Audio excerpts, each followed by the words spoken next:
বাড়ি বাড়ি পৌঁছেছে পুরসভার পানীয় জল, কিন্তু সেই সংযোগে মোটর পাম্প লাগিয়ে অবৈধভাবে দ্রুত গতিতে জল টানছেন অনেক শহরবাসী, যার ফলে প্রতিবেশীরা সেই জল পাচ্ছেন না। সোমবার এমন অভিযোগ পেয়ে ইঞ্জিনিয়ারদের সঙ্গে নিয়ে অভিযুক্তের বাড়িতে হানা দিলেন পুরসভার চেয়ারম্যান। সঙ্গে ছিলেন সংশ্লিষ্ট দফতরের এমসিআইসি অনুজ সরকার। একদিনের মধ্যে সংযোগ বিচ্ছিন্নের নির্দেশ পুরসভার। অনিয়মের বিষয়টি জানা ছিল না বলে মত গৃহকর্তার। 3 বছর আগে বালুরঘাট পুরসভায় নতুন বোর্ড ক্ষমতায় এসেছে। তারপর থেকে শহরের প্রতিটি বাড়িতে পানীয় জলের লাইন পৌঁছে দেওয়ার কাজ জোর কদমে শুরু হয়েছে। প্রাথমিক পর্যায়ে পুরসভার 40% বাড়িতে পানীয় জলের সংযোগ দেওয়া হয়েছিল। বর্তমানে 90% বাড়িতে এই জলের লাইন সরাসরি দেওয়া হয়েছে, কিন্তু এর মধ্যে সমস্যা দানা বাঁধছে অবৈধভাবে জল উত্তোলনে। শহরবাসীর একাংশ বাড়ি বাড়ি পানীয় জলের লাইনের সঙ্গে বেআইনিভাবে মোটর পাম্প লাগিয়ে উচ্চ গতিতে প্রচুর মাত্রায় জল টেনে নিচ্ছেন। তার ফলে আশেপাশের বাসিন্দারা সেই জলের পরিষেবা থেকে বঞ্চিত হচ্ছেন বলে হামেশাই অভিযোগ ওঠে। এই নিয়ে বালুরঘাট পুরসভার কাছে একাধিকবার অভিযোগ এসেছে। এবার সমস্যার সমাধানে কোমর কষছে পুর কর্তৃপক্ষ। সম্প্রতি বালুরঘাট পুরসভার 24 নম্বর ওয়ার্ডের এমনই এক বাড়িতে মোটর পাম্প লাগিয়ে জল তোলার অভিযোগ আসে পুরসভার কাছে। অবশেষে এদিন পুরসভার ইঞ্জিনিয়ারদেরকে সঙ্গে নিয়ে ওই বাড়িতে পুরো বিষয়টি খতিয়ে দেখতে যান বালুরঘাট পুরসভার চেয়ারম্যান অশোক মিত্র। শিডিউল আমাদের ভিজিট চলছে।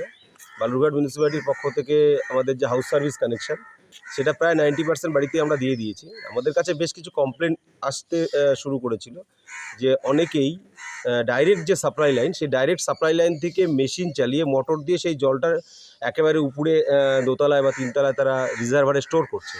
তার ফলে কি হচ্ছে, অন্যান্য এলাকাবাসী যারা, অন্যান্য বেনিফিশিয়ারি যারা, তাদের জলের স্পিডটা কমে যাচ্ছে।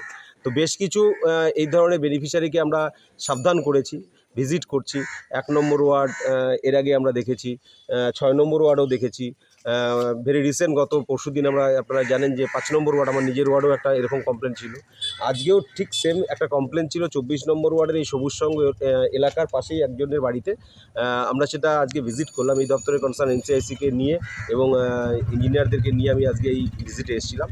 দেখলাম যে সেই বাড়িতেও যে সাপ্লাই লাইন, সেই সাপ্লাই লাইনের সঙ্গে ডিরেক্ট মোটর সেট করে তারা জলটা তুলছেন। তার ফলে পার্শ্ববর্তী যারা এলাকা আছে তাদের বাড়িতে জলের স্পিডটা স্বাভাবিকভাবে কমে যাচ্ছে। তো এই বিষয়গুলো যাতে না হয়, এটা কন্টিনিউ ভিজিট আমাদের বিভিন্ন পৌরসভার বিভিন্ন ওয়ার্ডে চলছে। তো আজকে সেই ভিজিটেই এসেছিলাম, সেই বাড়িতে যে বেনিফিশিয়ারি রয়েছেন তাদের সঙ্গে কথা বললাম। তারা বললেন বিষয়টা যে আমাদের ভুল হয়ে গেছে, আমরা আগামীকালই মোটরটা তারা ডিসকানেক্ট করে দেবে, করে দিয়ে তারা নিচে রিজার্ভার বসিয়ে তারপরে তারা সেই যে সিস্টেম আছে সেই সিস্টেমে তারা সেটাকে মেনটেন করবে। তো যেহেতু তারা টাইম একদিন চেয়েছে এবং ওনারা সহযোগিতা করলেন বিষয়টাতে, তার জন্য তাদেরকে আমরা সময় দিলাম একদিন। যদি তারা একদিনের মধ্যে সেই কাজটা না করে নেয়, তাহলে অবশ্যই প্রয়োজনীয় যা পদক্ষেপ রয়েছে আইন অনুযায়ী সেই বেনিফিশিয়ারি এগেন্সটে সেই আইন প্রয়োগ করা হবে।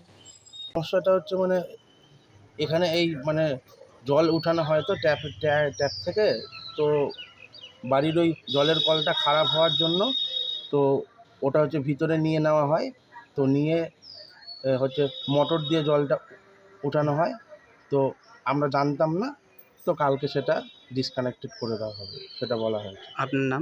ব্যুরো রিপোর্ট, উত্তর বাংলা সংবাদ।